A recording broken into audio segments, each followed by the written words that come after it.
Night in Alexandria never truly slept. It adjusted, dimmed lights, softened voices, slowed movement, and continued calmly, politely, ignoring collapse while memory flickered offshore, steady, patient, unbothered at night, quietly. Before you drift any deeper, if this quiet helps you feel safe tonight, you're welcome to stay with us. Subscribing softly keeps this place gentle and lets these. Now, rest. A city built to stay awake. Alexandria was never designed for complete rest, and this was not a poetic exaggeration or a romantic idea invented later, but a structural fact embedded into stone, shoreline, labor, and habit. From its earliest planning, the city leaned outward, opening itself toward the sea rather than enclosing itself behind walls that suggested retreat. Streets did not terminate quietly. They pointed toward water. Warehouses did not hide inland. They faced docks. Architecture assumed arrival, assumed unloading, assumed delay, assumed that something would always still be moving even after daylight surrendered its authority. Night in Alexandria was not an interruption. It was a phase shift. In the late Roman period, this design still governed behavior.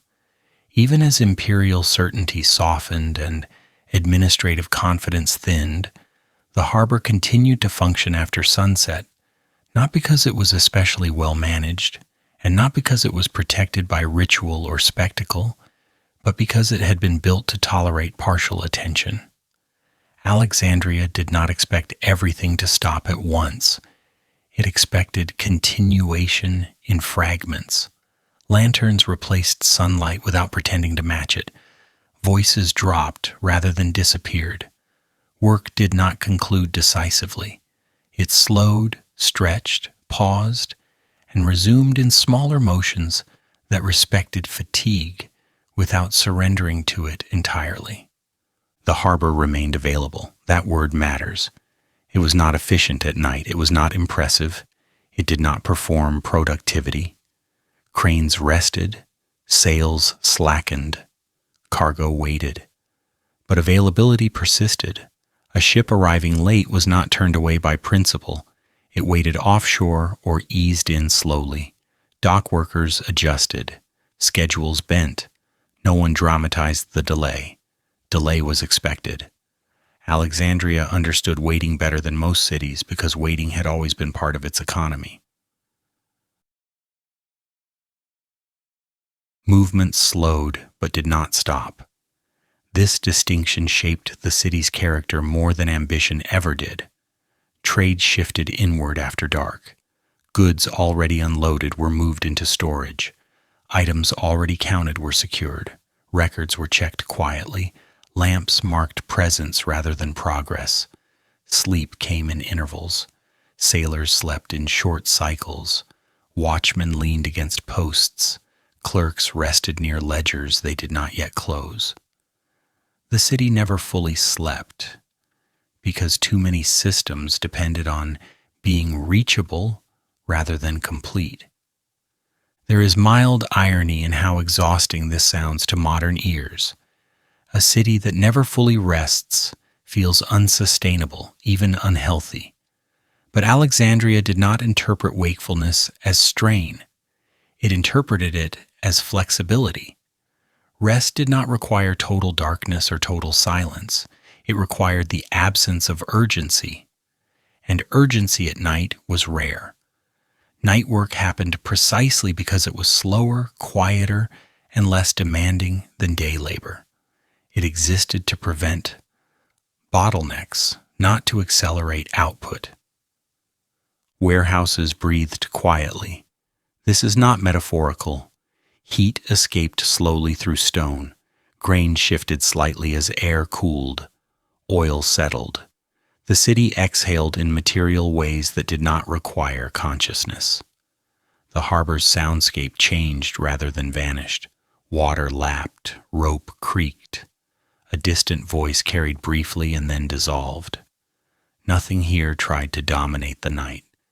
Alexandria had learned early that dominance invited resistance, while accommodation invited endurance. This design also shaped social behavior. Night did not belong exclusively to danger or secrecy. It belonged to continuation. Sailors remained on deck not because they feared sleep, but because sleeping fully was inefficient. Cargo might arrive, weather might shift, a signal might appear from offshore. Readiness mattered more than alertness. Alexandria valued presence over vigilance. Being there was enough. Watching intensely was unnecessary. Sleep therefore arrived in fragments. A man might rest briefly, wake, adjust a rope, rest again. A clerk might close his eyes near a crate, wake to mark an arrival, and return to rest without resentment. This rhythm felt normal. It did not feel like deprivation. It felt like adaptation to a city that refused to demand binary states of awake or asleep. Alexandria existed between those states comfortably. Late Roman Alexandria still carried this habit because habits survive longer than institutions. Even when official oversight weakened, the harbor did not suddenly forget how to exist at night. Knowledge persisted in muscle memory. Dockworkers knew where to step in low light. Sailors knew how to listen for movement rather than look for it. Storage workers knew which doors to leave partially open. None of this required instruction. Instruction implies authority. Alexandria relied on familiarity instead. The city's refusal to fully sleep also shaped its relationship with knowledge. Libraries may close, schools may empty, but books stored in warehouses do not vanish at night. Scrolls rest. Records remain. Knowledge does not collapse loudly. It dims, like oil light reflected on water, refusing to go dark all at once. Alexandria embodied this principle physically. Its harbor mirrored intellectual continuity without ceremony. Nothing here insisted on illumination. Enough light remained to prevent loss. There is gentle humor in how unromantic this wakefulness feels. Alexandria at night is not dramatic. It is not heroic. It is slightly tired, mildly attentive, and deeply practiced at not overreacting. Ships rest without fully surrendering to sleep. The city rests without declaring rest. This refusal to perform sleep protects continuity. Performance demands audience. Continuity demands only time. From a distance, one might mistake this for decadence or inefficiency. Why not close everything decisively and resume in the morning? Alexandria did not ask this question because its economy did not benefit from sharp edges. Grain ships arrived when winds allowed. Traders arrived when tides permitted. Knowledge moved when conditions aligned. Forcing strict schedules would have created loss rather than order. The city chose permeability over precision. Night therefore became a space of adjustment rather than absence. Lanterns lowered rather than vanished. Activity narrowed rather than ceased. The harbor shifted into a slower rhythm that had nothing to prove. Proof belongs to competition. Alexandria at night competed with nothing. It existed. This existence mattered more in the late Roman period because certainty elsewhere was thinning. Empires prefer clarity. Ports prefer flexibility. Alexandria survived imperial ambiguity precisely because it had never depended on total control. It had always been a city of arrivals and delays, of partial completion and suspended effort.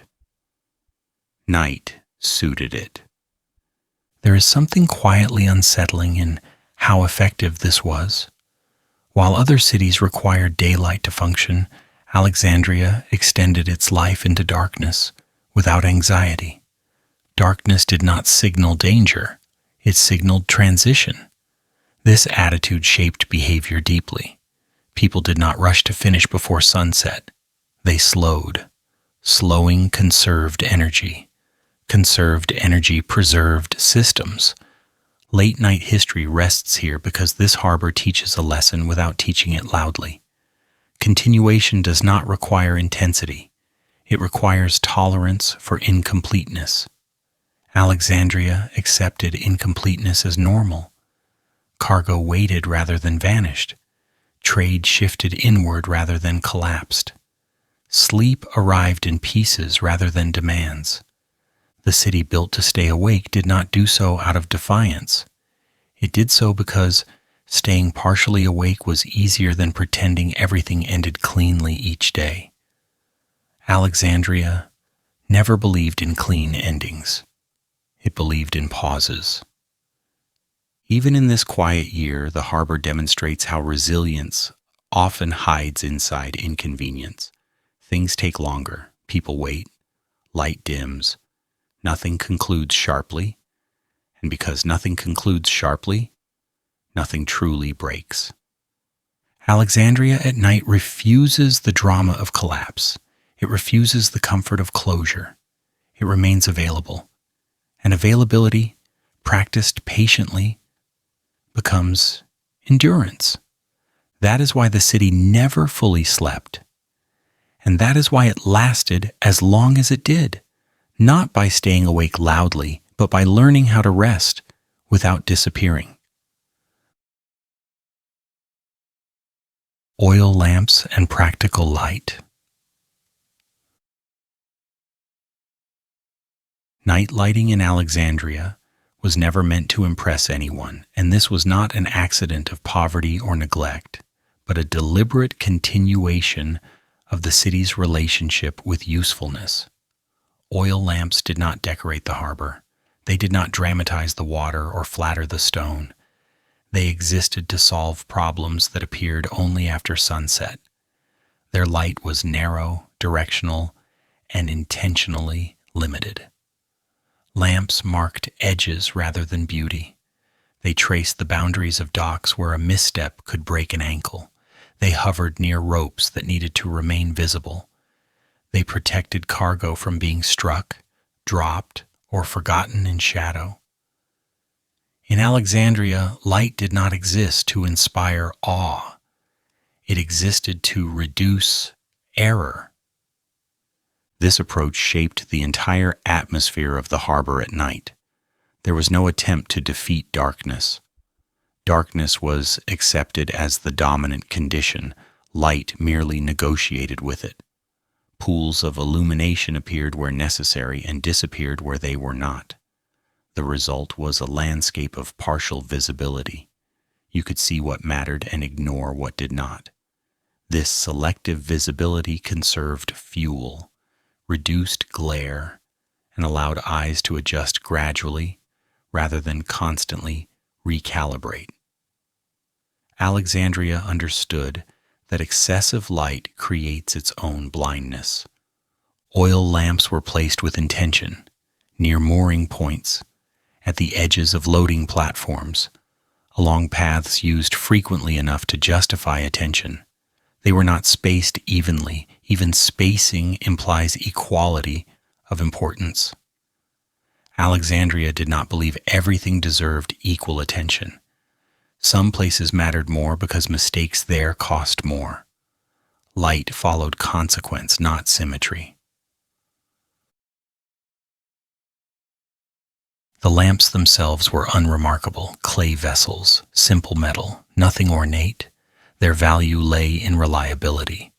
Oil burned steadily. Wicks were trimmed without ceremony. Refilling happened quietly. No one watched flames for meaning. They were checked for function.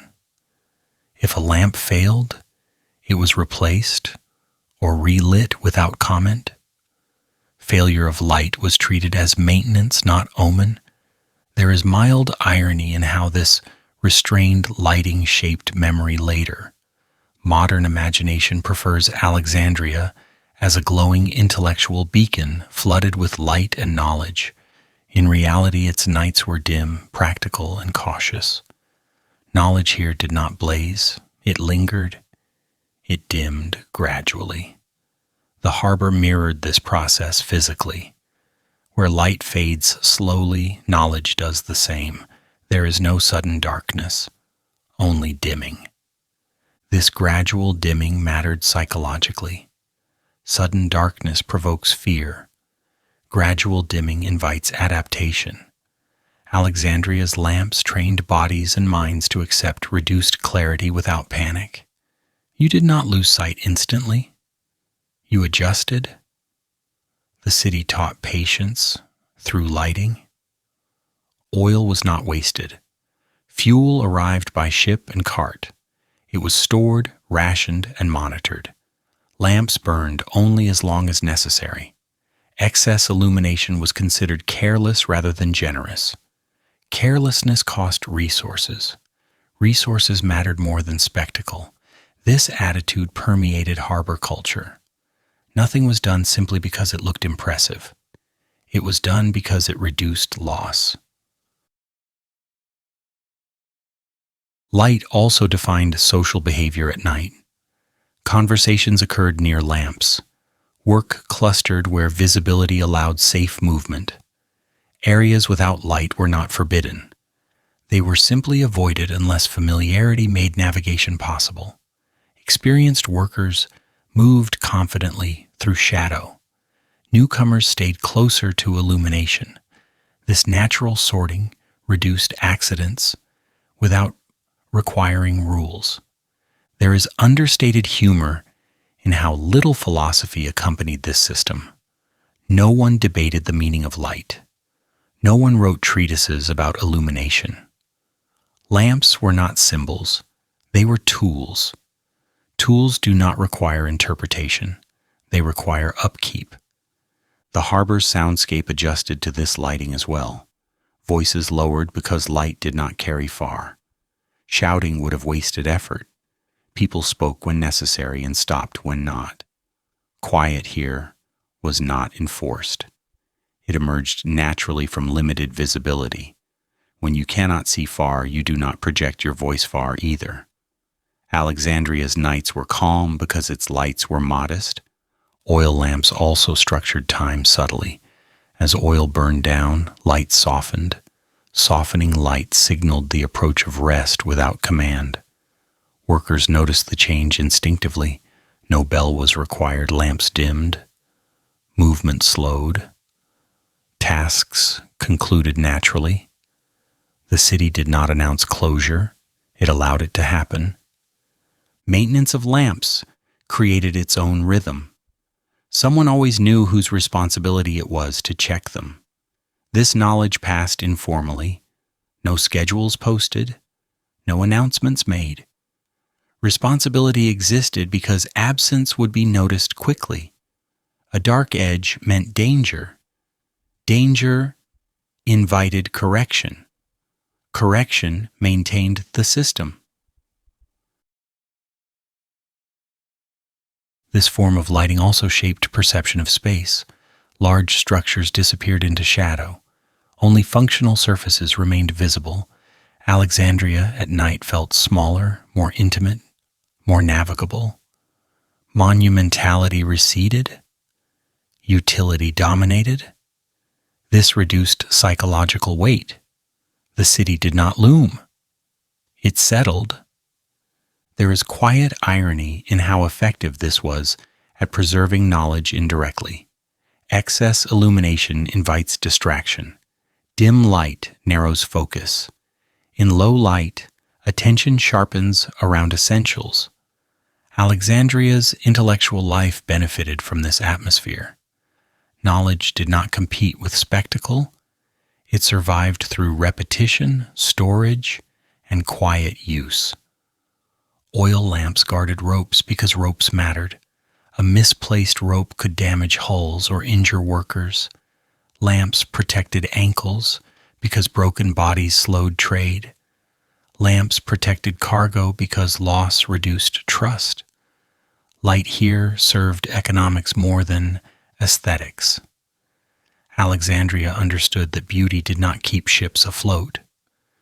The gradual fading of light also mirrored the city's broader condition in the late Roman period. Nothing ended abruptly. Administration thinned, certainty softened, illumination dimmed, but systems continued. Lamps still burned, knowledge still circulated, trade still moved. The city adapted to lower intensity without collapsing. There is something deeply calming about this. Alexandria did not insist on clarity where clarity was unnecessary. It accepted partial knowledge, partial light, partial rest. This acceptance reduced strain. Strain breaks systems faster than scarcity. Alexandria avoided strain by letting darkness remain. Late-night history lingers here because this relationship with light feels honest. No heroic glow, no sudden blackout, just steady dimming that allows continuation. The harbor teaches without preaching. It shows how civilizations often fade not with catastrophe, but with lamps turned lower each night. Oil lamps did not lie. They revealed exactly as much as they could. They did not promise more. That restraint preserved trust. When light does not overpromise, darkness does not feel like betrayal. The city's nights were therefore navigable without being fully visible. This balance allowed work, rest, and vigilance to coexist. Sailors slept lightly. Watchmen watched casually. Workers finished tasks without rushing. Light supported all of this quietly. There is gentle humor in how modern cities flood themselves with light out of fear of darkness. Alexandria trusted darkness enough to coexist with it. Trust reduces effort. Reduced effort preserves systems. As lamps burned lower, reflections on water softened. Oil light shimmered briefly and then steadied. The sea did not glow. It remembered.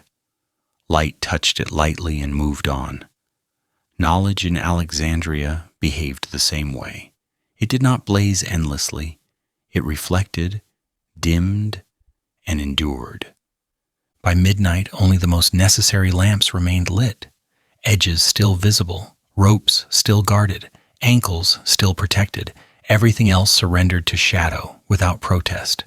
This surrender was not loss. It was rest. The city did not fear going dark. It feared going blind. Oil lamps ensured the blindness did not arrive suddenly. They allowed eyes to adapt, minds to slow, systems to persist. In this way, practical light defined Alexandria more accurately than any monument. Not brilliance, but usability. Not spectacle, but safety. Not inspiration, but continuation. Night lighting in Alexandria was calculated because calculation preserved life. Lamps marked edges because edges were where accidents happened. Knowledge faded gradually because gradual fading allows memory to adjust. There was no sudden darkness, only dimming. And in that dimming, Alexandria continued to function quietly, patiently, and without needing to explain itself to the night. Sailors who slept in pieces. Sailors in Alexandria did not sleep because night had arrived. They slept because their bodies permitted it. Rest was taken in fragments, borrowed from moments when responsibility loosened its grip just enough to allow eyes to close without danger. Sleep happened on deck, near cargo, beside ropes still warm from use, close enough to movement that waking required no transition. The harbor did not invite deep rest. It tolerated shallow rest, the kind that keeps one half awake even while dreaming. This pattern was not experienced as deprivation. It was familiarity shaped by work that never fully paused. A sailor learned early that full sleep belonged to land, to houses with doors and walls. The ship offered something different. It offered intervals, a leaning post, a coil of rope, a patch of deck where balance could be maintained even while drifting briefly into unconsciousness. Sleep came in pieces because responsibility arrived the same way. Bodies adapted to this rhythm without complaint.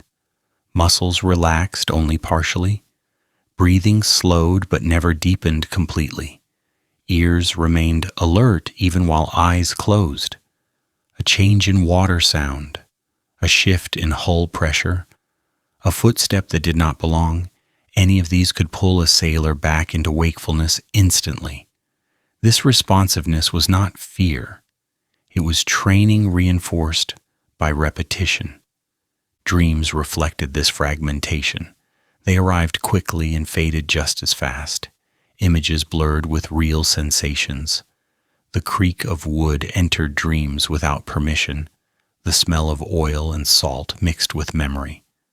Dreams rarely reached narrative length. They were impressions rather than stories. No one expected more. Expectation would have been inefficient. Sleep was often shared. Sailors rested near one another not for comfort but for efficiency. Proximity reduced blind spots. One person waking alerted others. A shared startle dissipated faster than an individual one. This collective rest created a quiet web of awareness across the deck. No one guarded alone. Everyone guarded together without announcing it. There is mild irony in how modern imagination frames this as hardship. From the inside, it felt normal. Discomfort requires contrast. For sailors raised into this pattern, there was no contrast to mourn. They did not measure sleep against an ideal of uninterrupted rest. They measured it against readiness. If readiness remained intact, sleep had done its job.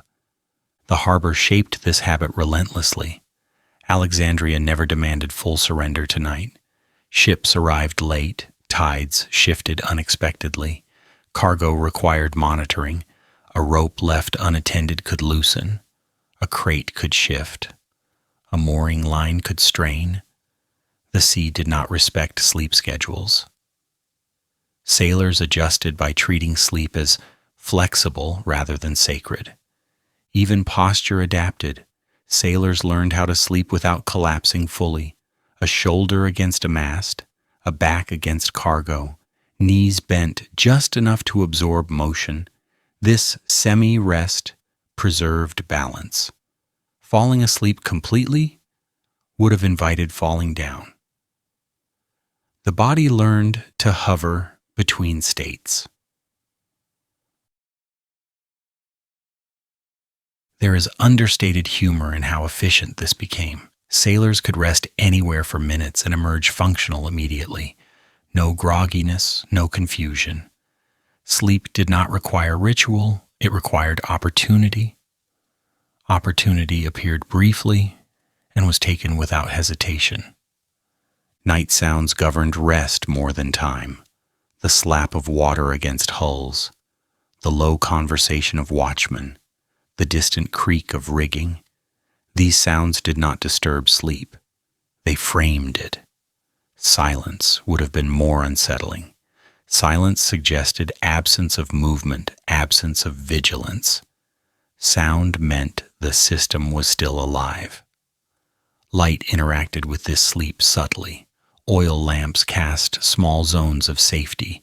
Sailors positioned themselves within or just outside these pools.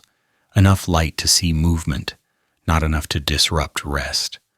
Light did not chase away night. It negotiated with it much like sleep did. Responsibility determined how deeply one slept. Those assigned to watch rested lighter. Those between tasks allowed slightly longer intervals. Rank mattered less than assignment. The harbor redistributed rest dynamically. No schedule posted. No bell rang. Bodies learned when to rest by listening to the environment. There was no resentment attached to this. Resentment requires comparison. Sailors did not compare their sleep to that of scholars or merchants inland. Different work carried different rhythms. The harbor's rhythm was understood and accepted. Acceptance reduced fatigue more effectively than complaint ever could. Memory formed differently under these conditions. Long-term recollection did not depend on single nights of rest. It depended on accumulated repetition. Sailors remembered patterns, not events. Which nights were louder? Which winds required more vigilance? Which docks allowed slightly longer rest? Knowledge accumulated through experience rather than reflection. There is quiet poetry in this. A body learning to trust incomplete rest. A mind learning to function without full surrender. Alexandria's sailors embodied a form of endurance that did not announce itself. They did not perform resilience. They practiced it. Later narratives might frame this as precarious, but precarity feels different from inside. For sailors, the harbor felt predictable. Unpredictable things happened, but within understood bounds. This bounded unpredictability allowed confidence. Confidence reduced stress. Reduced stress preserved strength. Sleep in pieces also blurred the boundary between day and night. Fatigue did not reset cleanly. Wakefulness did not begin sharply. Life flowed in a continuous band of awareness, sometimes brighter, sometimes dimmer. This continuity suited the harbor. Discrete segments would have fractured attention. There is gentle irony in how modern life worships deep sleep as an ideal while struggling to achieve it. Alexandria's sailors did not worship sleep. They used it. They extracted what was needed and returned to readiness. Efficiency replaced idealism. Conversation among sailors acknowledged this casually. No one boasted about sleeping well. They noted being rested enough. Enough mattered more than perfect. Perfection invites disappointment. Enough invites continuation. When storms threatened, sleep shortened further. When seas calmed, rest extended slightly. Flexibility governed all. The body learned to adapt without conscious effort. Adaptation became instinct. Late-night history lingers here because this form of rest mirrors the city's broader condition. Alexandria itself slept in pieces. Knowledge dimmed gradually. Trade slowed but did not stop. Attention shifted without collapsing. The harbor modeled this pattern nightly through its sailors. At dawn, those who had slept in fragments rose without ceremony. No transition ritual, no complaint. Sleep had done its work quietly. The deck felt familiar again. Responsibility resumed without friction. Dreams were not discussed. Dreams mattered less than readiness. The harbor valued function over interpretation. Interpretation could wait. The tide could not. There is something deeply calming in this acceptance. Life did not require full rest to continue. It required sufficient rest. Sufficiency governed everything here. Sufficient light, sufficient sleep, sufficient knowledge. As night deepened again, the pattern repeated. Bodies leaned. Eyes closed briefly. Ears remained alert. Responsibility hovered nearby. Sleep arrived and departed without permission. Alexandria's harbor never demanded full rest. It demanded readiness. Sailors learned to live inside that demand, without resentment, without drama, and without imagining alternatives.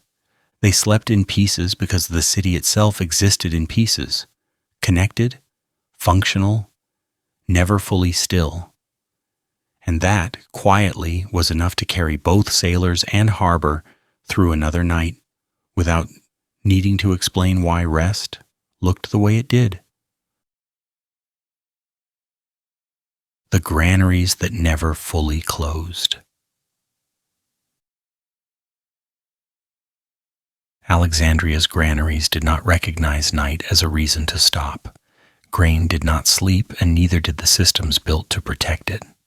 Long after harbor sounds softened and lamps lowered along the docks, storage halls remained active in quiet, procedural ways. Guards walked familiar routes, clerks checked seals, doors were opened briefly and closed again, with care that suggested habit rather than urgency. The granaries existed inside a logic older than comfort. Food mattered more than rest. Continuity mattered more than ease. This was understood without explanation and practiced without complaint by those whose work bound them to stored abundance every night. Inside these vast structures, darkness behaved differently. It did not signal closure, it signaled caution. Oil lamps burned steadily, not to illuminate grandeur, but to prevent error. Shadows remained controlled, pathways stayed visible. The air smelled of grain, dust, and oil, a scent so constant it faded from notice. Workers moved slowly and deliberately, conserving energy rather than performing vigilance. Nothing dramatic occurred. Success here was measured by what did not happen. No spills, no theft, no miscounts. Stability arrived through repetition rather than enforcement, and repetition felt sufficient. The presence of guards was understated. They did not posture. They did not intimidate. Their role was less about confrontation and more about continuity. They noticed changes rather than provoking them. A shifted sack, a broken seal, an unfamiliar sound. These details mattered more than imagined threats. The granaries were protected not by spectacle, but by attention distributed evenly across long hours. This attentiveness created calm rather than tension. Calm allowed endurance. Endurance protected supply more effectively than fear ever could. Records mattered deeply in these spaces, not because numbers felt powerful, but because memory required structure. Grain moved in measured ways. Amounts were recorded carefully. Adjustments were noted without drama. Writing continued at night when necessary, guided by lamps that illuminated hands rather than walls. These records were not ceremonial. They were practical anchors that allowed the city to remember what it possessed. Memory here was not abstract. It was counted, stacked, and sealed against loss. Knowledge persisted quietly, in ledgers long after voices faded. There is mild irony in how much trust this system required. The city fed others before it fed itself, sending grain outward along routes that assumed arrival. This assumption shaped behavior. Storage was treated as responsibility rather than wealth. The granaries did not exist to impress. They existed to hold. Holding is less glamorous than display, but more durable. Alexandria understood this implicitly. Food that feeds empire must be preserved with patience rather than pride. The city accepted this burden without framing it as sacrifice. Night work inside the granaries followed rhythms learned over years. Tasks repeated predictably. Movements were economical. No one hurried. Haste invited mistakes. Mistakes invited loss. Loss threatened stability. Stability mattered more than speed. This logic governed behavior so thoroughly that it felt natural. Workers did not resent night duty. They understood its necessity. Understanding reduced resistance. Resistance wastes energy. Energy conserved kept systems intact. Knowledge functioned the same way grain did. It survived best when stored rather than displayed. Alexandria's intellectual legacy often draws attention to libraries and scholars, but the granaries reveal another truth. Knowledge required preservation before dissemination. Records, methods, and routines were protected quietly in these spaces. Skills were passed through repetition. No one announced their importance. They were used. Use preserved relevance. Display would have risked distraction. Storage allowed continuity. The architecture of the granaries reinforced this mentality. Thick walls moderated temperature. Narrow openings controlled airflow. Design favored stability over elegance. Nothing here invited lingering admiration. Spaces were meant to be navigated efficiently and left undisturbed. Even sound behaved differently. Footsteps softened, voices lowered automatically.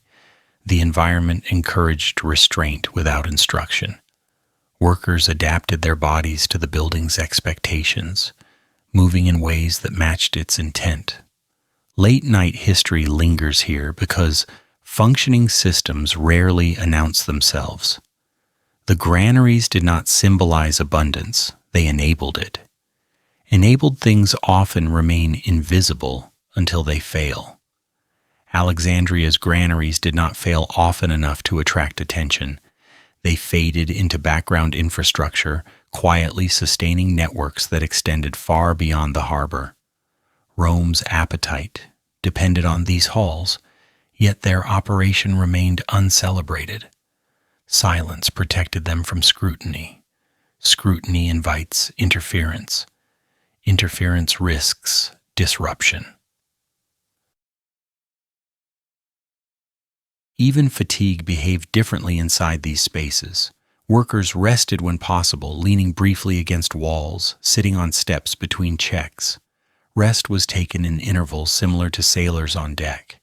Responsibility never vanished completely. Sleep remained shallow.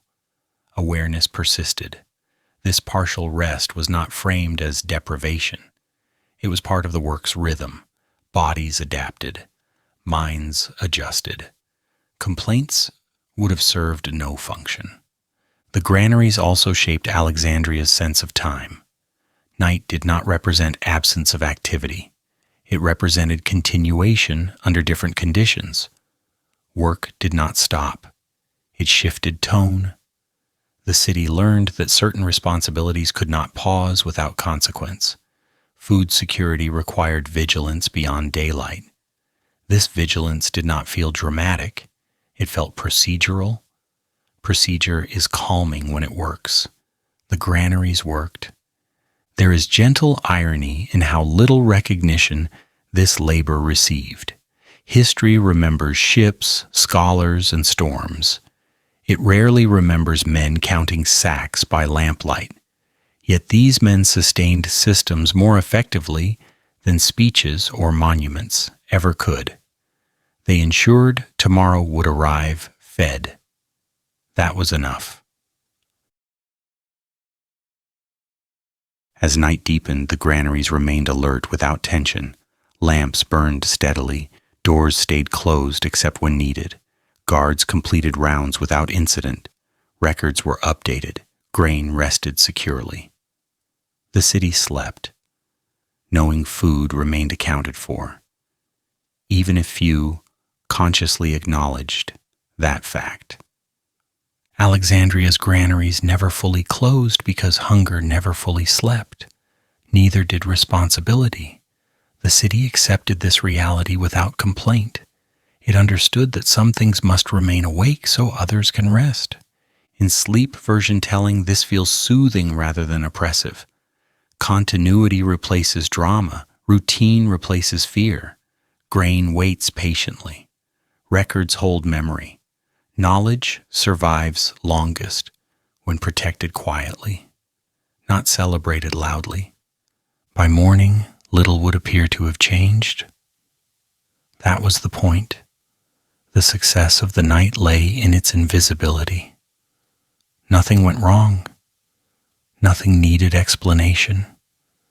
The granaries breathed quietly through the dark, holding enough for others before themselves, preserving sustenance the way knowledge is preserved best, stored, counted, watched, and allowed to endure without asking to be seen. Workers of the after hours. Dock workers in Alexandria did not disappear when the sun slipped behind the harbor line. They thinned instead, leaving behind a quieter layer of labor that understood the difference between ending a day and abandoning responsibility. Night did not erase work. It edited it. Heavy lifting paused. Loud coordination softened. What remained was lighter, slower, and deliberately restrained. The harbor after hours did not chase progress. It protected continuity. That distinction shaped every movement that followed. These workers moved with an understanding that ambition wastes energy at night. Night labor was not designed to finish projects or impress overseers. Its purpose was simpler and far more disciplined. Keep ropes secure. Adjust cargo so it would not shift. Check seals. Note damage. Prevent tomorrow from inheriting preventable problems. The goal was not completion. The goal was readiness. Readiness does not require speed. It requires attention. There is something quietly ironic in how underestimated this work often becomes. After hours, labor looks idle from a distance because it avoids visible exertion. But restraint is effort applied intelligently. Dock workers learned this through repetition rather than instruction. They knew when to stop pushing weight and when to keep watching it. Energy spent unnecessarily tonight would be unavailable tomorrow. This calculation governed behavior more reliably than orders ever could. Movements were economical. Footsteps softened on wood. Hands checked knots already tied. Tools were handled carefully, not enthusiastically. The harbor sounded different at night, less shouting, more breathing, more listening. Workers relied on sound as much as sight. The creak of rope, the lap of water, the shift of cargo against hull, these signals mattered more than schedules. Night work trained awareness rather than strength. Sleep came in fragments. A worker might rest against a wall or sit on a crate between checks. No one expected full rest. No one demanded constant alertness either. The balance was understood. Responsibility hovered without pressing down. This hovering allowed endurance. People lasted longer when they were not forced to perform urgency. Alexandria's harbor understood this rhythm deeply. Late-night history notices how little language existed to describe this state. There were no titles celebrating after-hours labor. No ceremonies marked the transition from day to night shift. Workers simply remained because remaining made sense. Their presence was an extension of habit, not heroism. Habit sustains systems more reliably than motivation. Motivation fluctuates. Habit persists. The absence of ambition shaped morale positively. When work does not promise advancement, it can still offer purpose. Purpose here was narrow and clear. Prevent loss, preserve order, avoid unnecessary strain. These goals were achievable. Achievability reduces frustration. Workers did not measure success by visible progress. They measured it by stability. Stability feels boring until it disappears. There is gentle humor in how little these workers imagined themselves as part of something historic. They did not think about Alexandria's legacy. They thought about whether a crate would shift if the wind changed. This focus grounded them in the present. Grand narratives would have distracted from practical needs. Night work punished distraction quickly. Coordination remained informal. Small groups communicated quietly. Gestures replaced commands. Everyone understood the limits of night visibility. Errors multiply when people pretend conditions have not changed. Alexandria's dock workers adapted instead. Adaptation conserved energy. Energy conserved allowed systems to continue. The harbor itself seemed to support this restraint. Surfaces absorbed sound. Shadows softened edges. Lamps marked hazards rather than ambitions. Light existed to prevent accidents, not to extend productivity. Productivity had already done enough for one day. Now preservation took over. Preservation requires patience more than strength. After-hours work also redistributed authority subtly. Foremen stepped back. Experienced workers led by example. Knowledge mattered more than rank. Who had seen storms? Who knew which ropes failed first? Who understood tides? Night rewarded experience because experience reduced uncertainty. Uncertainty demands vigilance. Experience reduces it. The city benefited from this quiet labor without noticing it. By morning, ropes would hold. Cargo would remain intact. Schedules would proceed. No one would praise the absence of problems. Absence rarely receives credit. Yet absence of failure is the highest achievement of night work.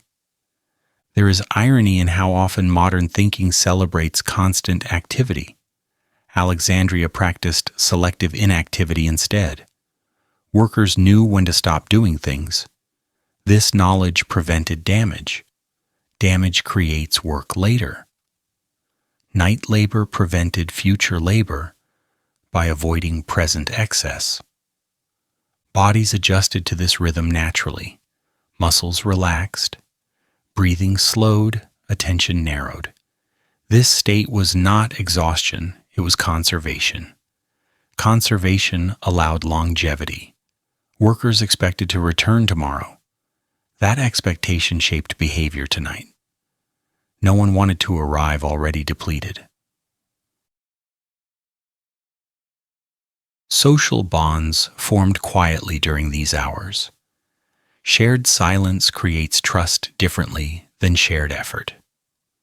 People learned who could be relied upon to notice small things. Reliability mattered more than speed. Speed impresses briefly. Reliability sustains systems. Late-night history rests comfortably here because nothing dramatic happens. That is the point.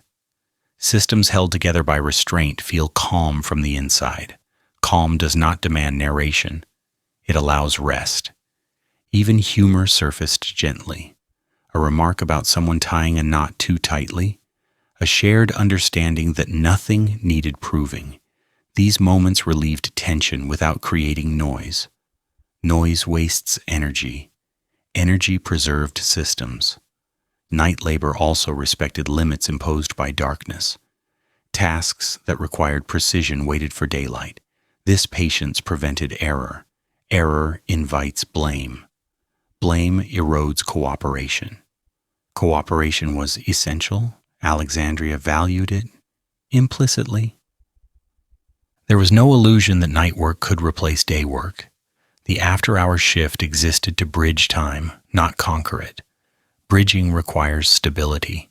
Stability comes from knowing what not to do. As hours passed, the harbor settled further. Movements became even slower. Some workers departed quietly, others remained until dawn approached. No handovers were ceremonial. Responsibility passed without announcement. Systems do not require applause to function. By the time light returned, little evidence remained of the night's labor. That invisibility was intentional. Work that leaves no trace often matters most. Alexandria depended on this unseen effort more than on its visible achievements. Dock workers of the after hours did not seek recognition. They sought balance. Balance kept the harbor usable. Usability sustained trade. Trade sustained the city. The chain was understood without being articulated. There is calm in recognizing that not all work points forward. Some work holds the present in place. Holding is less celebrated but equally vital. Night labor specialized in holding. Late-night history appreciates this restraint because it reveals intelligence without spectacle. The city did not exhaust itself, chasing progress through darkness. It paused wisely. Pausing preserved capacity. Workers eventually slept more fully when responsibility eased. Their rest was earned through attention rather than exertion. Attention costs less than force. Force drains quickly. Alexandria's harbor never fully slept because some tasks could not. But it also never demanded constant effort. It respected cycles. Respecting cycles prevents collapse. The workers of the after hours embodied this understanding without naming it. They moved slowly. They stopped often. They watched carefully. They did enough. And because they did enough rather than everything, tomorrow remained possible. The harbor as a memory machine. Alexandria did not remember itself through speeches, proclamations, or deliberate acts of preservation. It remembered itself through use. The harbor carried memory the way a body carries habit, not by recalling events consciously, but by repeating motions that had proven useful before. Stones grew smooth, not because someone polished them, but because feet returned to the same paths night after night.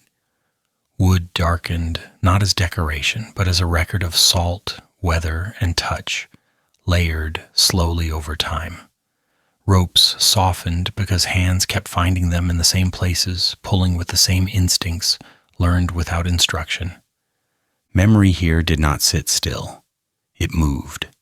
It traveled along docks, passed from wrist to wrist, shoulder to shoulder, footstep to footstep. Knowledge remained embedded in motion rather than stored in texts. The harbor did not require reading to be understood. It required participation. People learned by doing, and doing carried forward what mattered without needing to explain itself. This was not ignorance, it was efficiency. Explanation consumes time, motion preserves function. The city did not pause to commemorate how things were done. It continued doing them. That continuation became its archive. When a sailor tied a knot without thinking, he was repeating a gesture older than his own memory. When a dock worker stepped aside at a precise moment to avoid a swinging crate, that timing was inherited, not invented. The harbor taught through correction rather than instruction. Mistakes were adjusted quietly.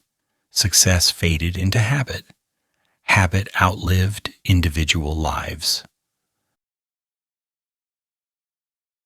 There is something faintly ironic in how durable this form of memory proved to be. Libraries could burn, records could be lost, but the slope of a stone ramp remembered where water pooled. The worn edge of a beam remembered where weight should rest. The harbor stored knowledge in places where forgetting would be costly. Forgetting here led to injury, loss, or delay. Remembering led to smooth passage. The environment itself rewarded retention. Late-night history lingers in this space because memory here is not dramatic. It does not announce itself as wisdom. It simply persists. The harbor did not argue for its relevance. It demonstrated it nightly. When motion slowed, memory grew quieter but did not disappear. Even stillness contained traces of previous movement. A coiled rope weighted with the shape of its last use still visible. A plank creaked in a familiar pattern, recalling countless steps that had passed before. The harbor functioned as a machine, not because it was mechanical, but because it processed repetition into reliability. Each use refined the next. Knowledge here was cumulative without being centralized. No single person held the whole system in mind. That would have been impossible. Instead, fragments of understanding distributed themselves across many bodies. This distribution made the system resilient. Loss of one worker did not erase the knowledge. Others carried overlapping portions. There is gentle humor in how little anyone would have described this as memory. People did not say the harbor remembers, they said the harbor works. Work was evidence enough. Function replaced reflection. Reflection belonged to moments of pause. The harbor rarely paused completely. Even at night, it adjusted rather than stopped. Time deepened this process. The longer something was used, the more invisible its instructions became. A new worker might struggle briefly, then adapt. Soon the struggle vanished, and the adaptation remained. Memory hid inside the ease of movement. Ease was not laziness. It was skill. Absorbed so deeply that effort no longer announced itself, the harbor also forgot deliberately. Practices that no longer worked faded away. Routines adjusted quietly when conditions shifted. Memory here was not sentimental. It was practical. Only what continued to function deserved repetition. This selective forgetting kept the system light enough to endure change. Nostalgia would have been a burden. Alexandria avoided it without knowing the word. Stones along the quay recorded countless small decisions. Where to step, where not to step, where weight could be trusted. These decisions accumulated into paths worn deeper than any written map. Newcomers learned quickly where not to linger. The ground taught them. Instruction arrived through friction and balance rather than language. Wooden structures told similar stories. Beams bore marks of repeated contact. Hands found familiar grooves. Tools rested in places shaped by years of setting them down. This arrangement was not planned. It emerged. Emergence is slower than design, but often more accurate. The harbor allowed emergence because it valued continuity over novelty. Ropes were perhaps the clearest carriers of memory.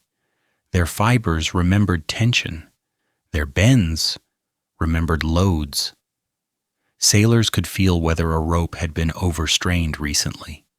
Touch communicated history more efficiently than explanation. This tactile memory was intimate. It required closeness. The harbor encouraged closeness through necessity. Night amplified this effect. Reduced visibility forced reliance on memory.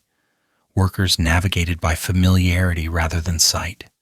In darkness, memory became infrastructure. The absence of light did not erase knowledge. It concentrated it. People trusted surfaces they had learned well. Unfamiliar areas were avoided naturally. This caution preserved safety without enforcement. Late-night history notices how this memory required no guardians. There were no archivists of motion, no official keepers of habit. Memory survived because it was useful. Use protected it. Useless memory fades. Useful memory repeats. Alexandria's harbor repeated what worked. There is understated irony in how modern observers might search for lost knowledge in texts while overlooking this embodied archive. The harbor stored its intelligence where scholars rarely look, in wear patterns, in calluses, in timing, in pauses. Knowledge lived in intervals rather than statements. Even when workers slept, memory did not stop. Bodies rested in positions shaped by labor. Muscles relaxed into familiar tensions. Dreams echoed movements performed thousands of times. The harbor followed them into rest. Memory does not require wakefulness to persist. As centuries passed, layers of memory overlapped. New practices sat atop old ones. Some stones remembered ships no longer built. Some ramps remembered cargo no longer common. Yet the structure remained usable because adaptation occurred incrementally. Memory here was not frozen. It flowed slowly. There is calm in knowing that knowledge does not vanish instantly when attention fades. It lingers where it has been pressed deeply enough into matter. Alexandria's harbor carried such impressions generously. Even as trade patterns shifted, the harbor retained its shape. Shape guides behavior even when purpose changes. Late-night history rests here because this is how civilizations often endure quietly, not through monuments or declarations, but through spaces that teach continuity without words. When motion slows, memory whispers rather than speaks. But whispering is enough. The harbor did not ask to be remembered. It allowed memory to happen through repetition. People came and went. The harbor remained usable. Usability became its legacy. Knowledge embedded in motion resists erasure because it does not depend on belief. It depends on practice. Practice continues until it no longer serves. Alexandria's harbor served long enough to outlast many explanations. There is gentle irony in how little credit this system receives. Invisible memory rarely inspires admiration, yet it sustains more than celebrated knowledge ever could. The harbor remembered itself by continuing to function. As night deepens, movement thins further. Memory does not disappear with the quiet. It settles. It waits. The harbor holds its shape patiently, prepared for the next use. Stones remain smooth. Wood remains dark.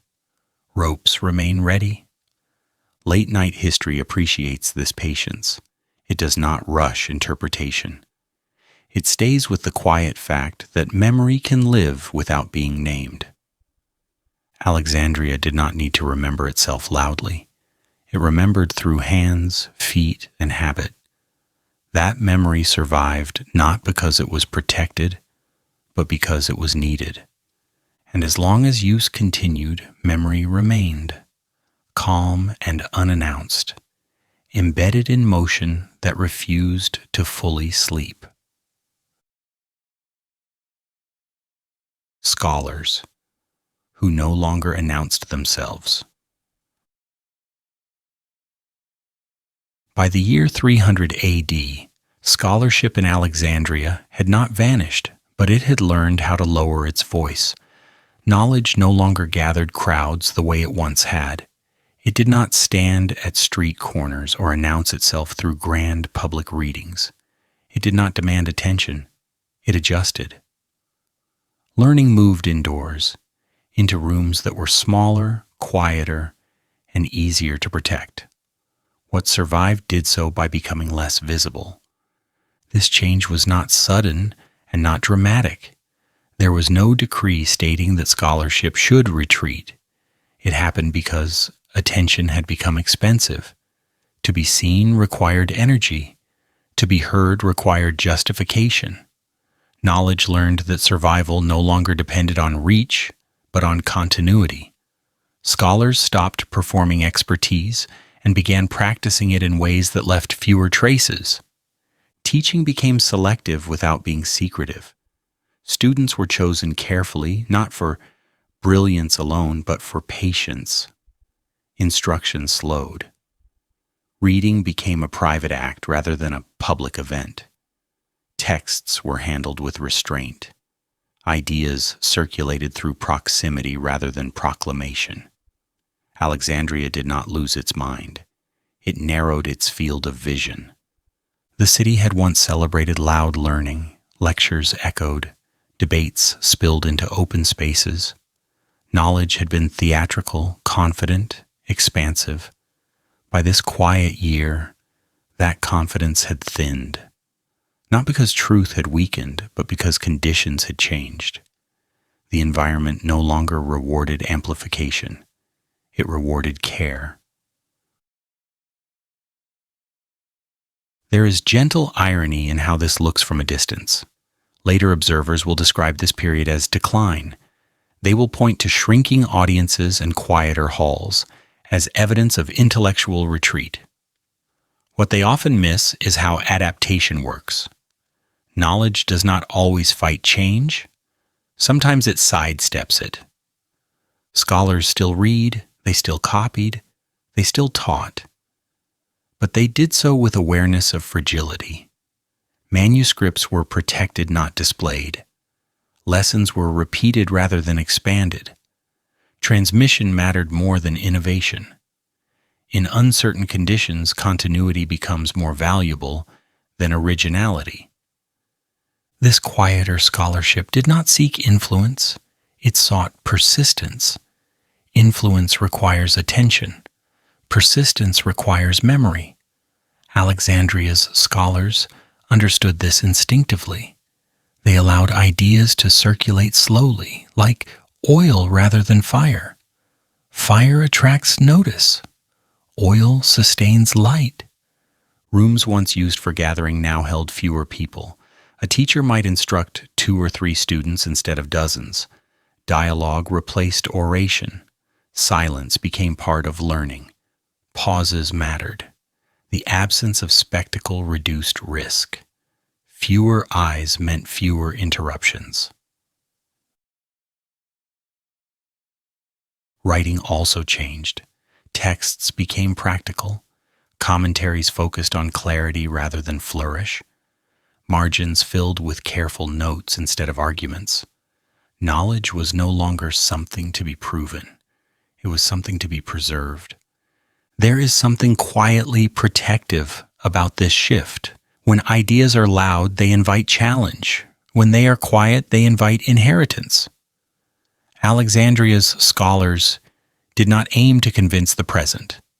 They aimed to reach the future without being noticed.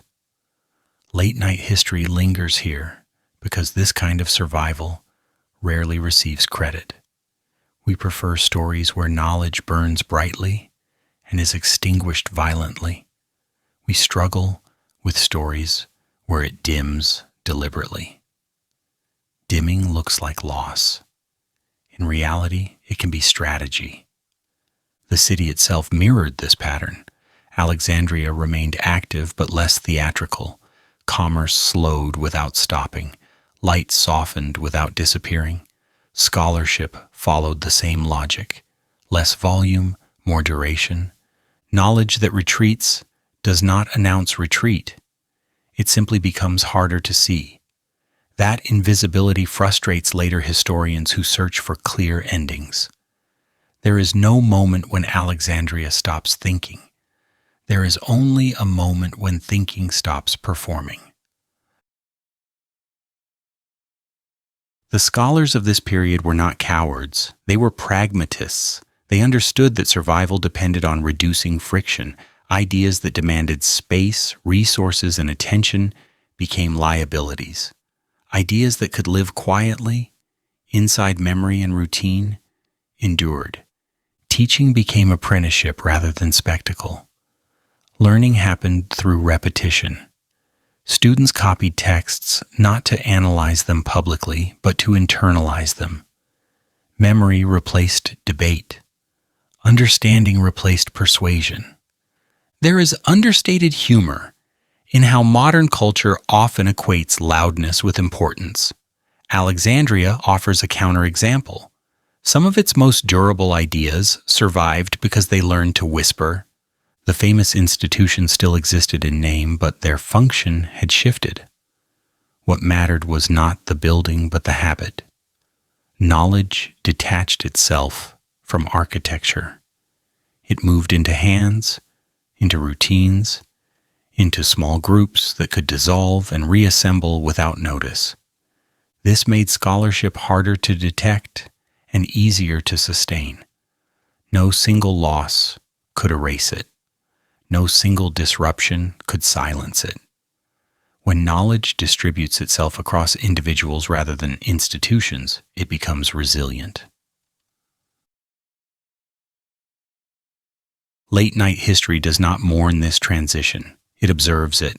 There is calm in understanding that not all preservation looks like triumph. Some preservation looks like restraint. As night settles over Alexandria, scholars read by lamplight without audience. Pages turn softly, ink dries slowly. Nothing here announces itself as legacy. Yet legacy is being built quietly, one copied line at a time. Knowledge has learned that it does not need applause to exist. It needs continuity. And continuity, like the harbor itself, is maintained through use rather than display. Alexandria does not lose its intellect in this era. It learns how to carry it differently. Smaller, slower, less certain of its welcome, more committed to lasting. The loudest ideas are not always the longest lasting. The ones that survive often do so by stepping aside, lowering their voice, and waiting for conditions to change again. Tonight's scholarship in Alexandria rests without fanfare. It does not announce itself. It does not explain itself. It simply continues, quiet enough to be overlooked, steady enough to endure. And that, more than spectacle, is how knowledge survives the night. Sound that meant function, not celebration. Night sounds in the harbor of Alexandria were not designed to impress anyone. They did not rise to mark importance, nor did they fade to suggest absence. They existed because work continued, because water moved, because people adjusted their movements carefully in low light.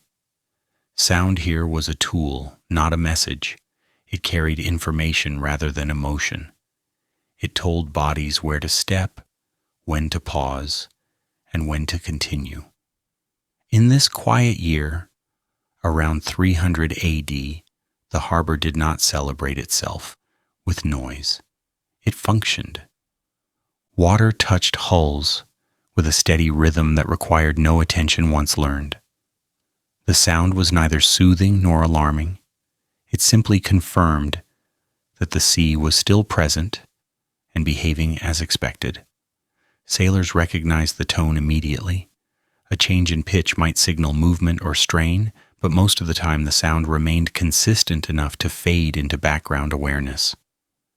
This familiarity reduced vigilance. Reduced vigilance conserved energy. Energy conservation mattered more than expression at night.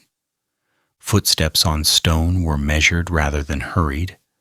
The harbor floor recorded these sounds without echoing them dramatically. Stone absorbed impact efficiently.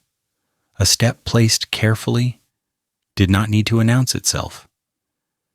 People learned to walk in ways that minimize disruption, not from fear of punishment, but from habit. Habit shaped sound. Sound shaped coordination. The absence of sharp noise allowed multiple tasks to proceed without interference. Low conversation occurred where necessary and stopped where unnecessary. Voices adjusted naturally to distance and purpose.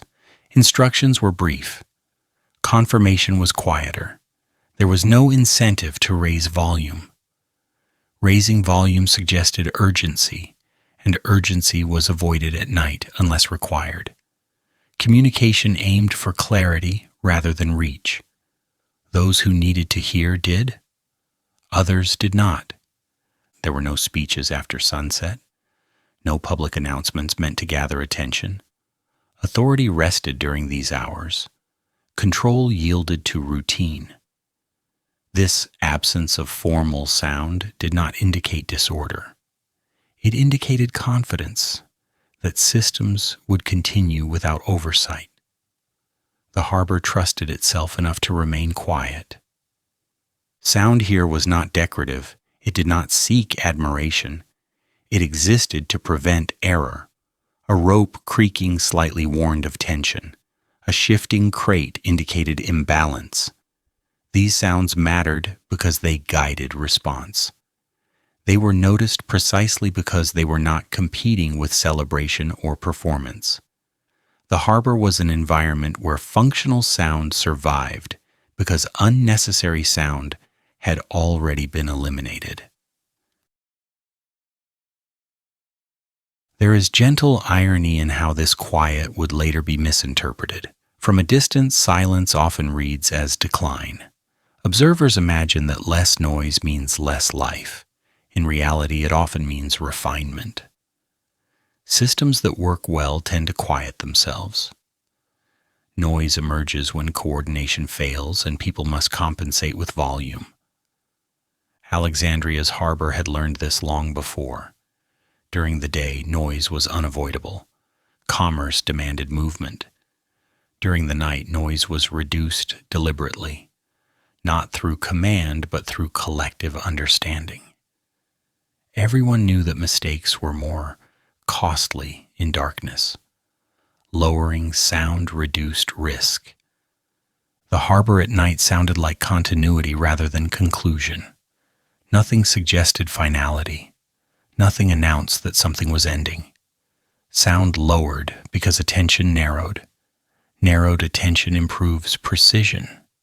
Precision preserves function.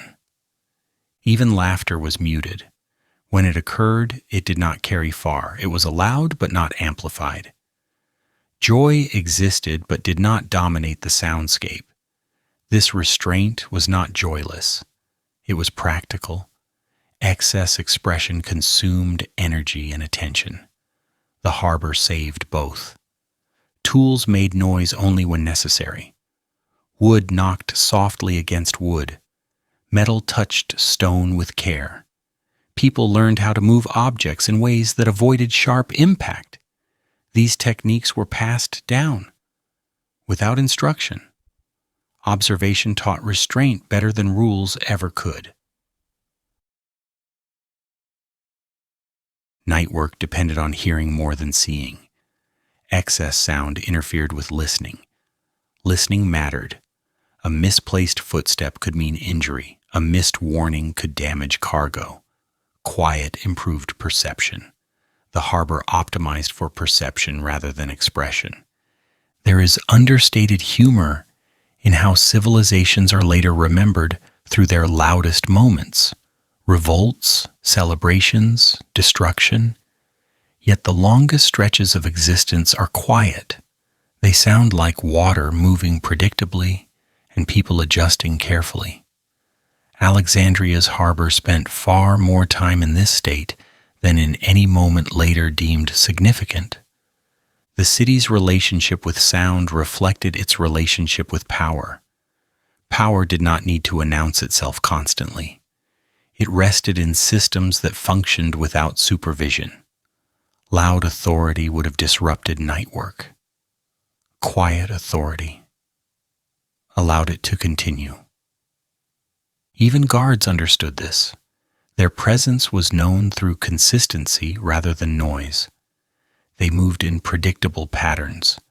Their footsteps blended into the harbor's rhythm. Safety was implied rather than asserted. Sound reinforced that implication by remaining steady. There were no horns calling attention, no drums marking time. Time was marked by fatigue and light rather than signal.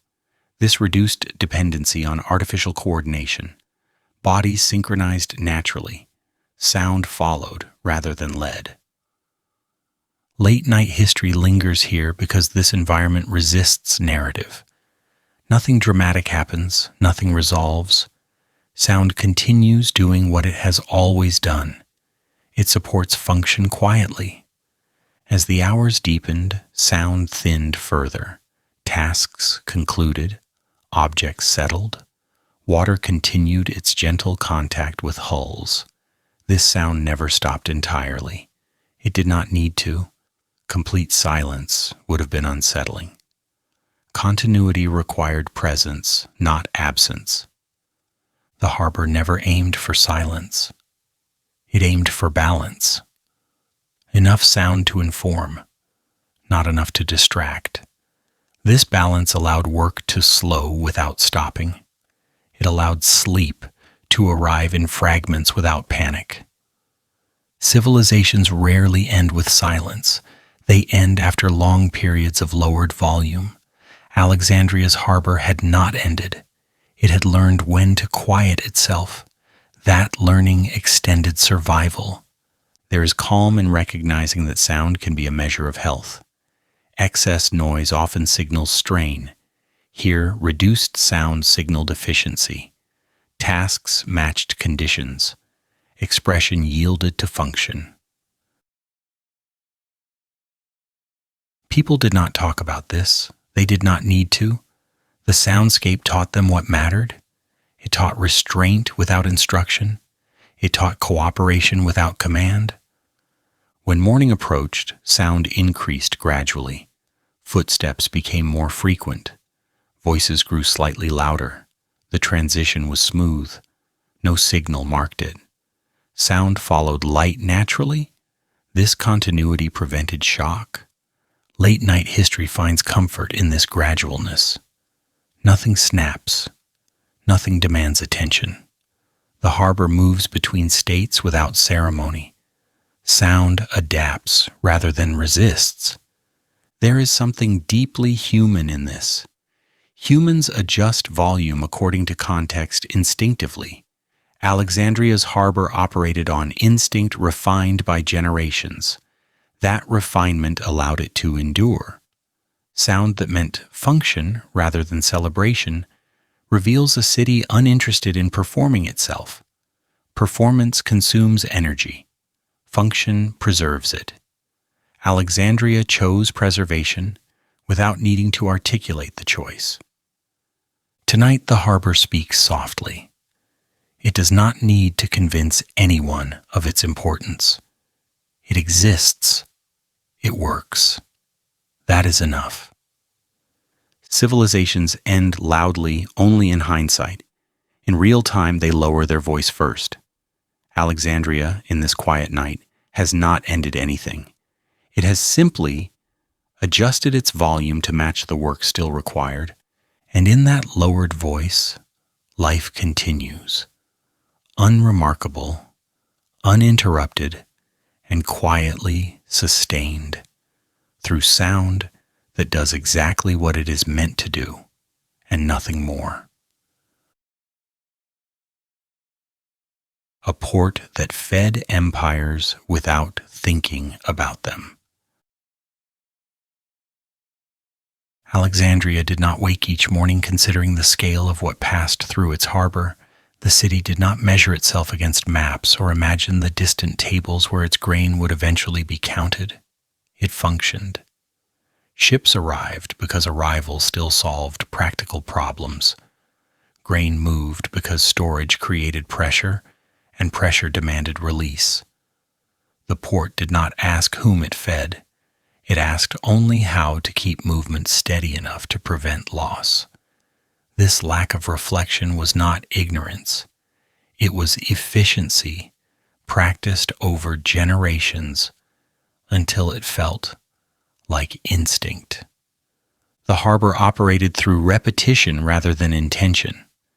Routines guided labor more effectively than ideology ever could.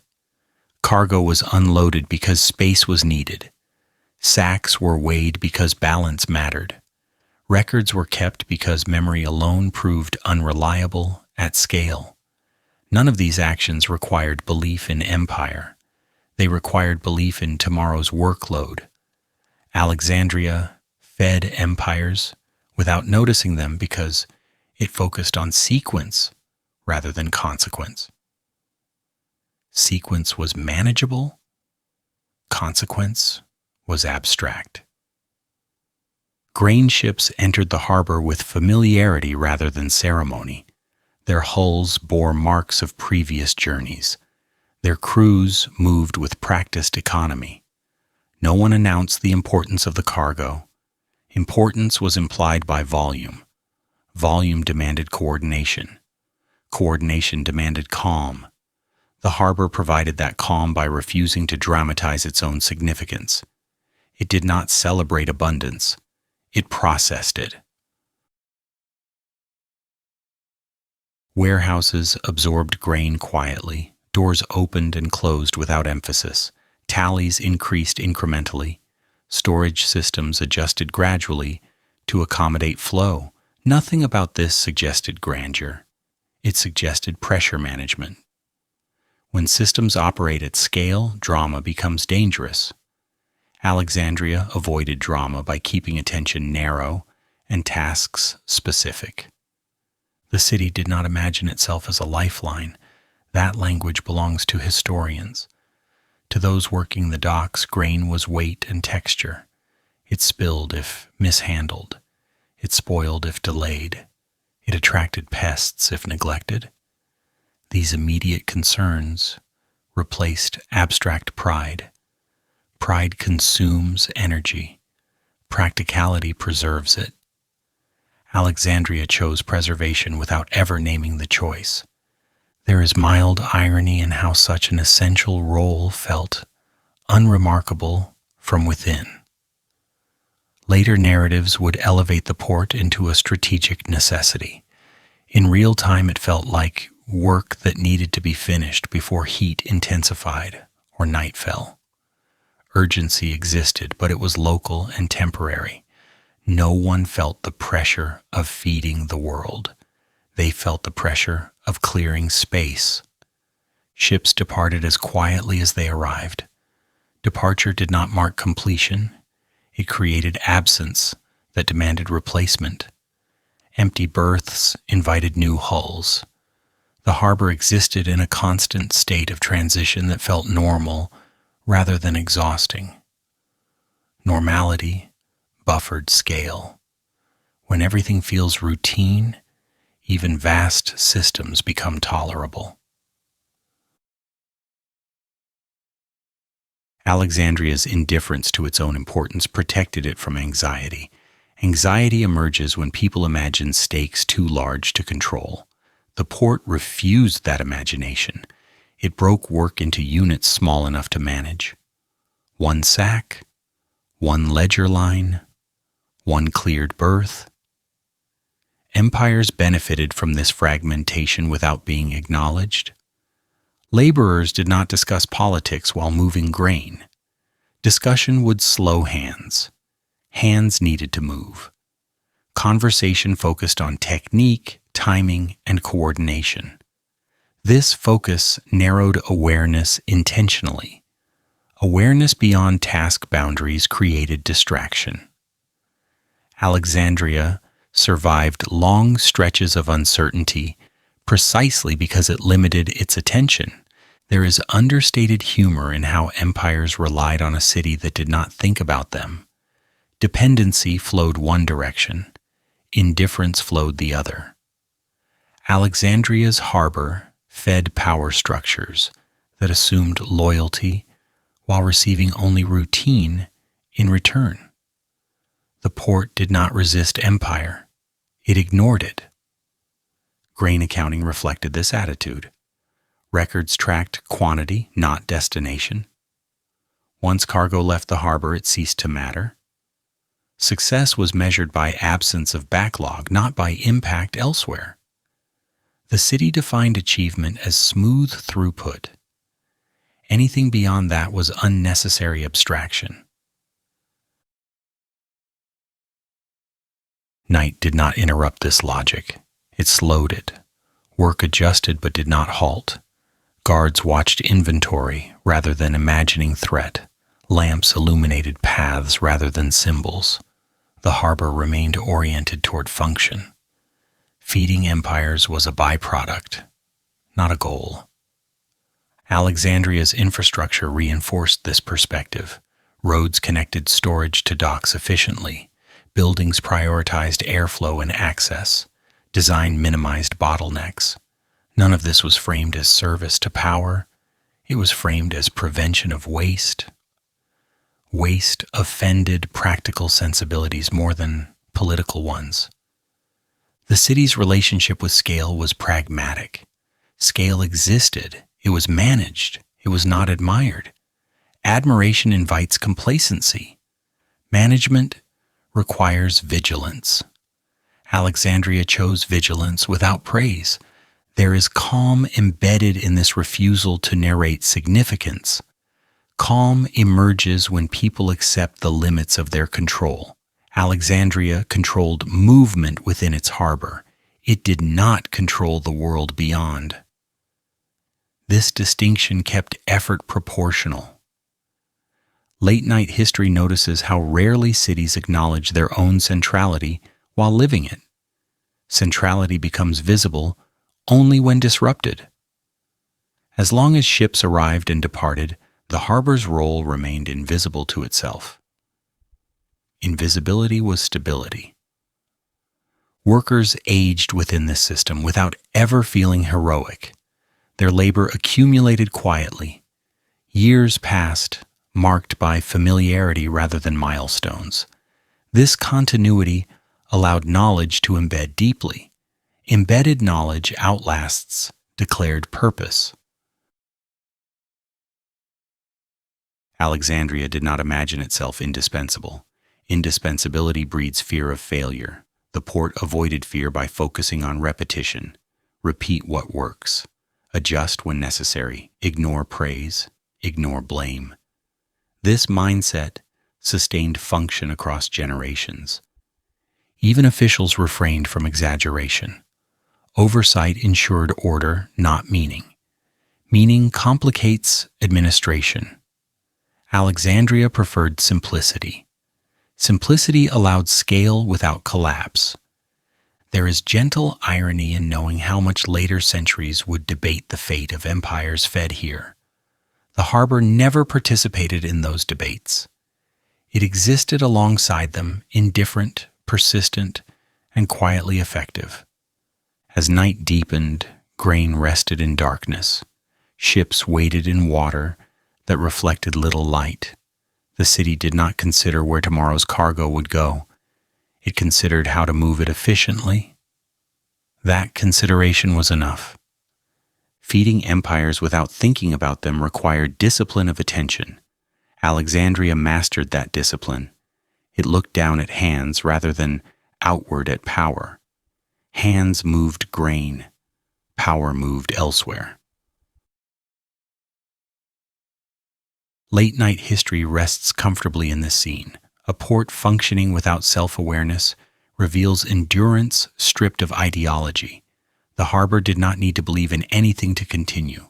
It needed only to keep working. Civilizations often imagine that importance demands recognition. Alexandria demonstrates the opposite. Recognition can be avoided. Function remains. The port fed empires not through loyalty, ambition, or foresight, but through habit, refined into reliability. That reliability outlasted many structures that depended on belief. Tonight, the harbor remains what it has always been. A place where grain moves, ships arrive, and questions of meaning are postponed indefinitely. That postponement is not denial. It is survival. Alexandria continues because it does not ask whether it matters. It acts as though work itself is sufficient justification. And for a long time, that quiet assumption proves to be correct, allowing the port to feed worlds. It never bothers to imagine. One measured movement at a time, without urgency, without pride, and without ever pausing to explain itself. Knowledge that dimmed like a distant light. Knowledge in Alexandria did not disappear, and it did not collapse in a moment of noise or fire. It behaved differently. It dimmed, slowly and deliberately, like a harbor light seen from farther away each year, still present, still useful, but no longer commanding attention from every direction at once. This dimming was not failure. It was adjustment. Knowledge learned to reduce its brightness in order to survive conditions that punished visibility more than obscurity. Where spectacle destroys what it touches, restraint preserves what remains. In the late Roman period, Alexandria no longer gathered knowledge into grand public displays. Teaching retreated from open halls into quieter rooms. Reading became a private act rather than a communal performance. Transmission narrowed from crowds to pairs, from institutions to individuals.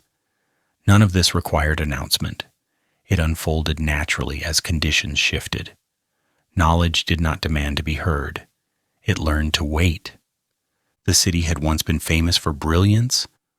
By 300 AD, brilliance had become expensive. Attention attracted risk. Debate invited interruption. Visibility required defense. Knowledge responded by lowering its voice. It did not abandon content. It altered form. Ideas continued to circulate, but they traveled shorter distances and moved more slowly. Slowness protected accuracy. Limitation preserved continuity. Texts still existed, but they were handled differently. Copies were fewer. Margins were tighter. Reading took place in rooms chosen for quiet rather than prominence. The act of learning no longer sought validation through audience size. It sought durability through discretion. Knowledge survived because it accepted a smaller footprint. There is mild irony in how this dimming strengthened what it concealed. When knowledge stopped competing for attention, it faced less interference. When it stopped announcing itself, it avoided distortion. Ideas passed intact because fewer hands handled them. Transmission became careful rather than expansive. Care reduced error. Reduced error preserved usefulness. Teachers adjusted without lament. Instruction focused on essentials rather than demonstration. Students were selected for attentiveness rather than enthusiasm.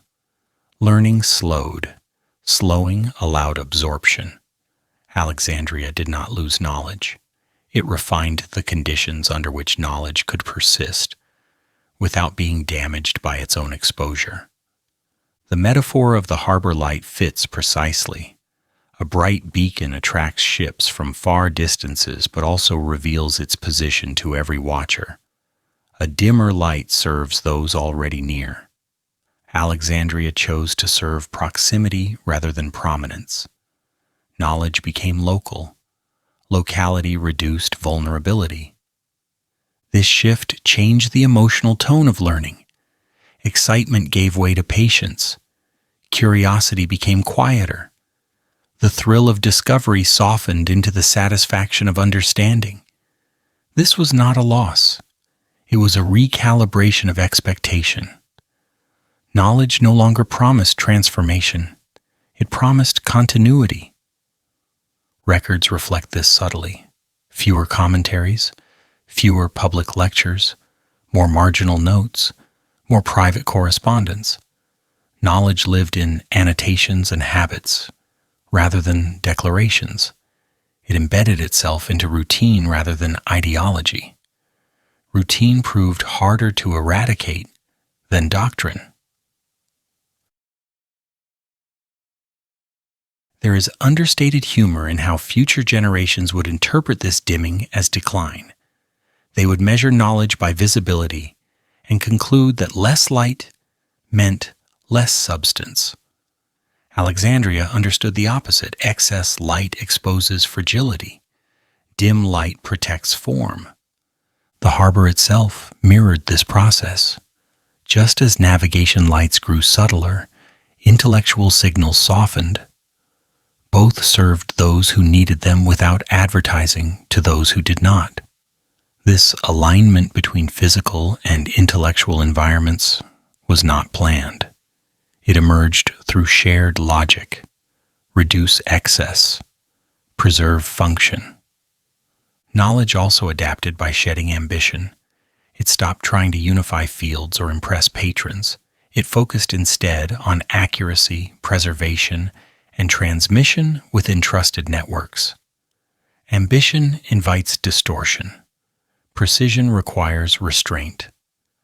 Alexandria learned this lesson without recording it formally.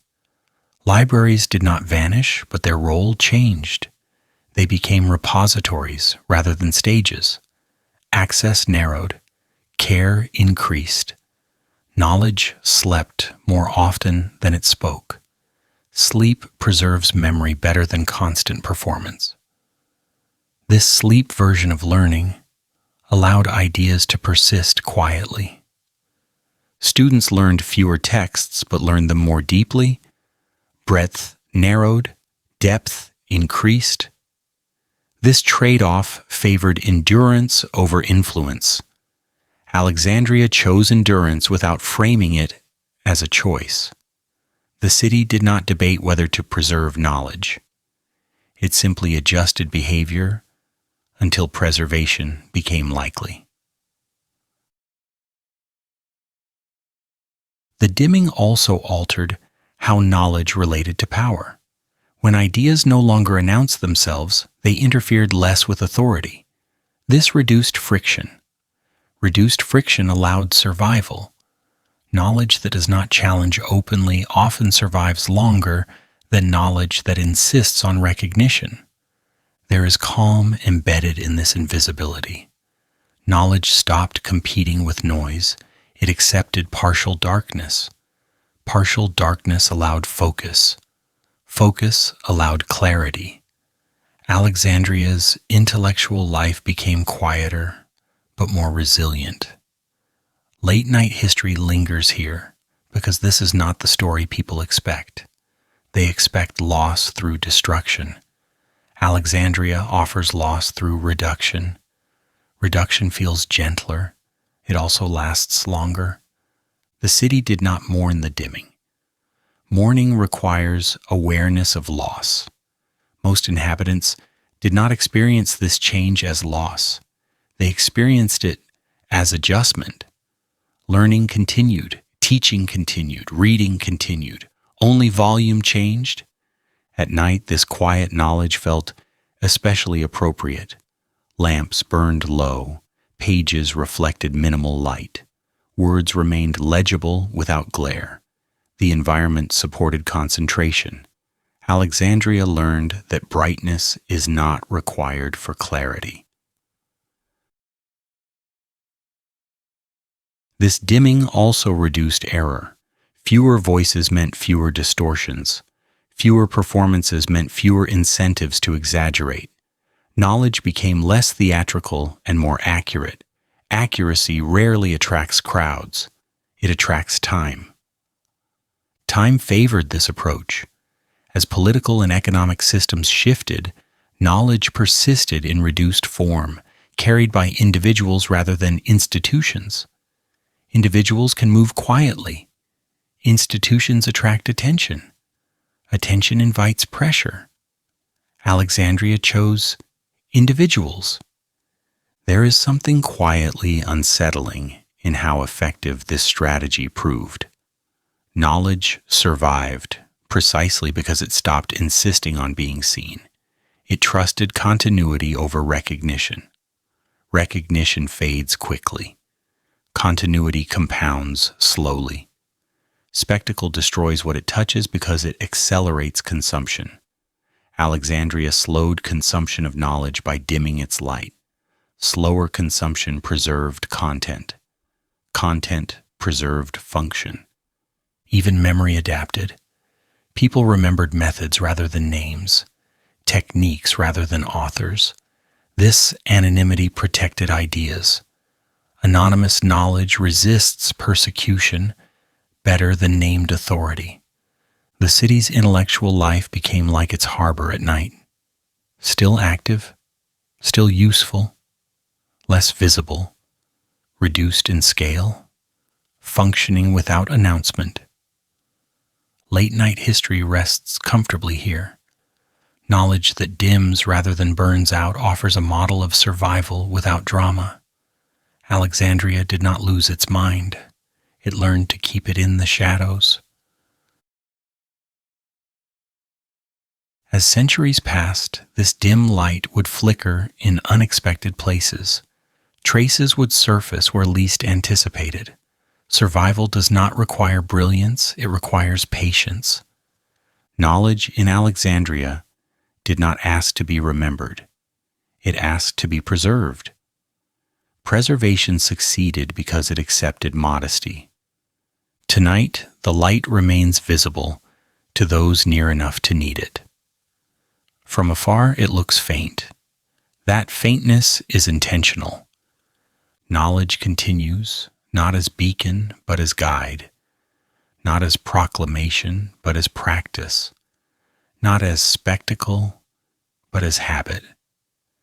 And in that dimness, carefully maintained and rarely admired, Alexandria carries its understanding forward quietly, allowing ideas to endure without demanding applause, explanation, or acknowledgement, long after brighter lights have drawn attention, burned fiercely, and vanished into memory. When the harbor never fully slept.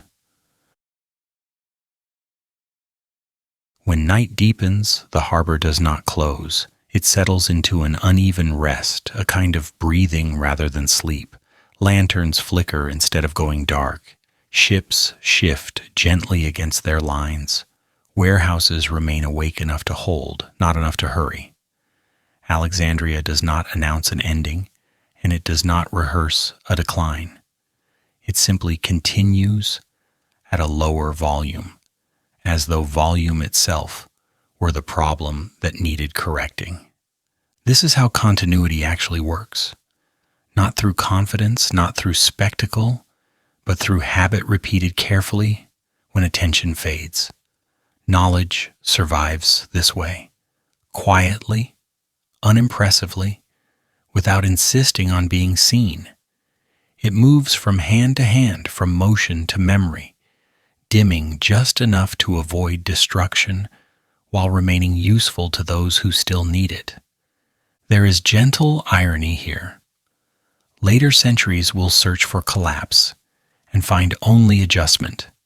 They will expect silence and discover sound reduced rather than erased. They will expect endings and encounter continuation without explanation. Alexandria does not resist change. It absorbs it by lowering its voice. Late-night history stays here because this moment feels honest. Civilizations rarely end the way they are described. They end the way evenings do, with activity thinning, with effort conserved, with lights left burning only where function requires them. Nothing dramatic happens. The harbor light remains visible long after fewer ships choose to follow it, not because it calls loudly, but because it never learned how to disappear completely. It does not ask to be remembered. It does not ask to matter. It simply remains, doing the small work it was designed to do. If rest arrives unevenly tonight, that feels appropriate. Alexandria rests this way too. Not fully asleep, not fully awake. Just continuing quietly. World has stopped watching closely.